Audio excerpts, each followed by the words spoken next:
Hola, saludos a todos de nuevo. Bueno, he incluido unos pequeños cambios en el canal, ya no se llama Un Indignado Más, sino Orco Sapiens.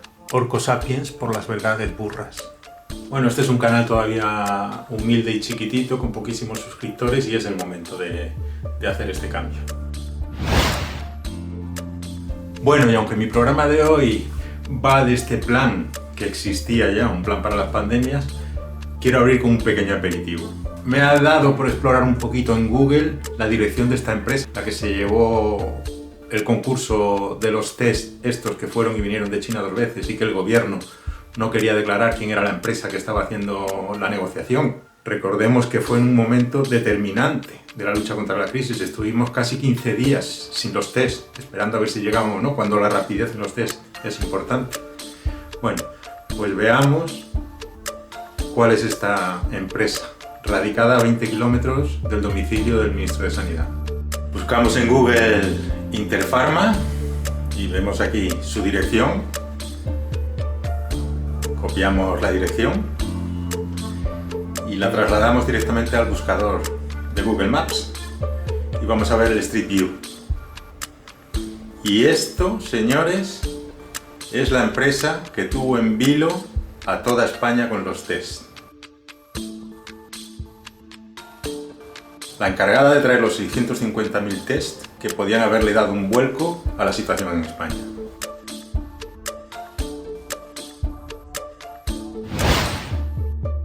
Pues sí, había plan y fue negligencia. Ha trascendido en redes sociales la existencia de un documento del Ministerio del Interior, un documento público en su página web, que es un plan de contingencia para una epidemia de gripe. Es un documento del año 2005 y que incluye diversas actualizaciones año a año. Una de las más interesantes es el anexo 13 del año 2007 y que habla precisamente de la categorización de los virus. Cuando hablamos de gripe, pues esto se refería en su momento a la gripe aviar, el SARS y todo tipo de posibles epidemias. El plan se elaboró en un gobierno socialista, precisamente, de Rodríguez Zapatero en 2005. Era ministra de Sanidad por aquel entonces Elena Salgado. Y el propio plan explica que es aplicable a otros virus de tipo pandémico. A pesar de todos los documentos que les muestro en este vídeo, la prensa del régimen, en este caso el Diario 16, se atrevía a afirmar que esto es un bulo.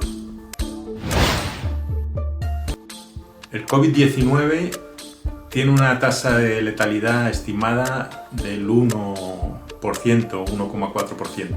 Veamos lo que dice el Plan 2007 respecto a esta categoría de virus. Los que tienen una letalidad entre 0,1 y 1% son denominados categoría 2. ¿Cuáles son los requisitos para una fase 6? Un nivel 2B es uno o varios casos confirmados en España. Subiríamos de nivel en esa fase al nivel 3A si hay algún brote confirmado en algún país miembro de la Unión Europea. Ascenderíamos a nivel 3B en el caso de que tengamos algún brote confirmado en algún país de la Unión Europea más un brote confirmado en España. ¿Cuáles son las medidas a aplicar en estas circunstancias? Entre otras varias, el cierre de centros educativos, el establecimiento de la distancia social, el uso de mascarillas en entornos determinados, hospitales, centros de salud, lugares de trabajo con mucha proximidad. Y también es preciso considerar la restricción de los viajes a los lugares afectados. He elegido dos fechas, el 25 de febrero y el 6 de marzo, para saber cuál era la situación en España y cómo había evolucionado. ¿Cuál era la situación el 25 de febrero en Europa? En España teníamos 25 casos confirmados y en Italia 229 casos y 7 muertos. ¿Cuál era la situación europea a 6 de marzo? En España había 365 casos confirmados, 5 muertos y 11 personas en la UCI. Mientras que en Italia la situación ya estaba desbordada. 3.000 casos en Italia y 107 muertos. Mi pregunta es, ¿por qué no se aplicó el protocolo que ya estaba generado por el propio Ministerio de Sanidad? El desconocimiento en todo caso es una negligencia. La no aplicación intencionada de este protocolo es algo ya más grave. Bueno, la realidad es que el 24 de enero el jefe de prevención de riesgos laborales de la policía había enviado una circular a todos sus agentes, especialmente para la vigilancia en aeropuertos. Pretendía que cumplieran su servicio con guantes y mascarillas que tuvieran especial control en los viajes procedentes de China. Pero el 5 de febrero el Ministerio de Sanidad tiene una reunión con el Ministerio del Interior para abroncarlo por levantar alarma por estas medidas. Y en marzo, el jefe de prevención de riesgos laborales de la policía, José Antonio Nieto, es cesado de su cargo. Pero bueno, hagamos una revisión de la situación previa a la crisis del coronavirus. Es un repaso muy interesante. El 7 de junio de 2018 se establece en España el primer gobierno feminista de la historia de España. Y esto trasciende a toda la prensa internacional. Carmen Calvo nos deja en febrero de 2019 estas impagables declaraciones. Este 8 de marzo se va a volver a repetir y una de las mejores imágenes del mundo fue la imagen de España. La imagen de nuestro país fue una de las mejores imágenes del mundo. Salíamos en todos los rincones de este país y lo vamos a volver a hacer este 8 de marzo. Europa es democracia. La democracia para los socialistas es igualdad. Y para la justicia de la igualdad, los socialistas proponemos feminismo.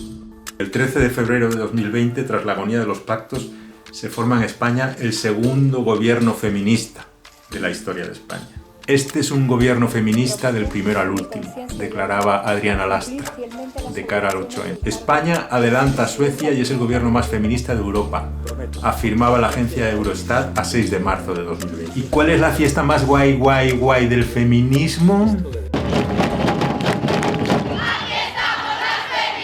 Sí, has adivinado, el 8 de marzo. Y en fin, para calentar un poco el ambiente previo a ese 8 de marzo, teníamos al Congreso trabajando a todo meter para la aprobación de la Ley de Libertades Sexuales. Ya sabes, esa de no es no y los piropos son malos. Los socios de gobierno, PSOE y Podemos, estaban enzarzados en una disputa de vodevil. El gobierno de coalición partido en dos por la ley de libertad sexual. Ni la puesta en escena conjunta disimulaba la grieta. Un gobierno actúa conjuntamente, actúa monolíticamente. Lo asegura hoy el ministro de Justicia después de escuchar los reproches del vicepresidente Iglesias. En Podemos no sentaban bien las correcciones socialistas a su proyecto. Alegaciones técnicas según el ministerio. En las excusas técnicas creo que hay mucho machista frustrado. Acusaciones de machismo lanzadas desde una silla contigua del Consejo de Ministros. Y en esa llegó el 25 de febrero con 5 contagiados en España y un hotel en cuarentena. Y es cuando se crea la Comisión Interministerial para la Gestión del Coronavirus. En Italia, ese mismo día, 220 contagios y 7 muertos. Y a pesar de todo, la prensa informaba así. Y la mayoría de las víctimas mortales, Lorenzo Milán, norte de Italia, presentaban patologías previas. Eso es, buenos días. Y este es un detalle muy importante, porque al final aquí los médicos no se cansan de repetirnos que estamos ante un tipo de gripe. Mientras que en Irán, con 12 muertos reconocidos, se podría extrapolar una situación catastrófica.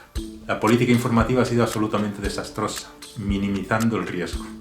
Los datos oficiales a 6 de marzo, 365 contagiados, 11 personas en UCI y 5 muertos. Ya hemos visto las medidas que recomendaba el protocolo del Ministerio de Sanidad de 2007. Mientras tanto, Fernando Simón, el mismo 7 de marzo, anunciaba esto. Si mi hijo me pregunta si puede ir, le voy a decir que haga lo que quiera. ¿Creen ustedes que la manifestación del 8M ha sido un factor acelerante en el contagio?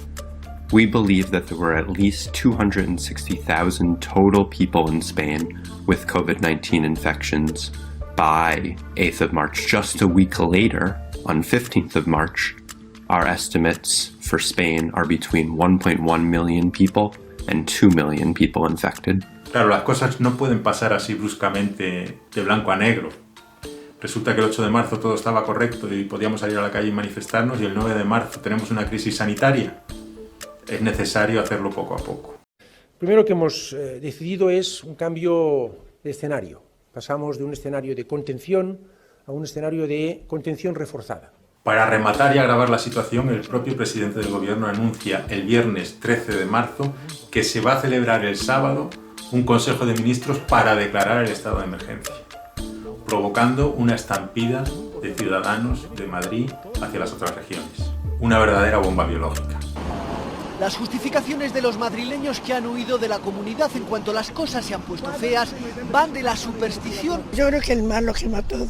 Al ventajismo. La sanidad está recomendando que no se viaje. Ya, pero también existe el riesgo de que en Madrid lo cierren, y antes de que lo cierren nos hemos venido. Entre los pasajeros del AVE Madrid-Sevilla había algo de mala conciencia. Somos conscientes que a lo mejor no había que hacerlo. Pero sobre todo, muchos universitarios sin remordimientos de haberse ido. Lo siento mucho, pero yo no me voy a quedar allí, que además están cerrando los colegios mayores y todo. Se insta a los ciudadanos que han llegado de otras comunidades autónomas a permanecer en sus domicilios. Ayuntamientos costeros están pidiendo por megafonía que los llegados de fuera, sobre todo de la capital, guarden cuarentena de 14 días. Otros, como el de Gandía, han cerrado directamente su playa, la llamada Playa de los Madrileños. Permanezcan en cuarentena domiciliaria.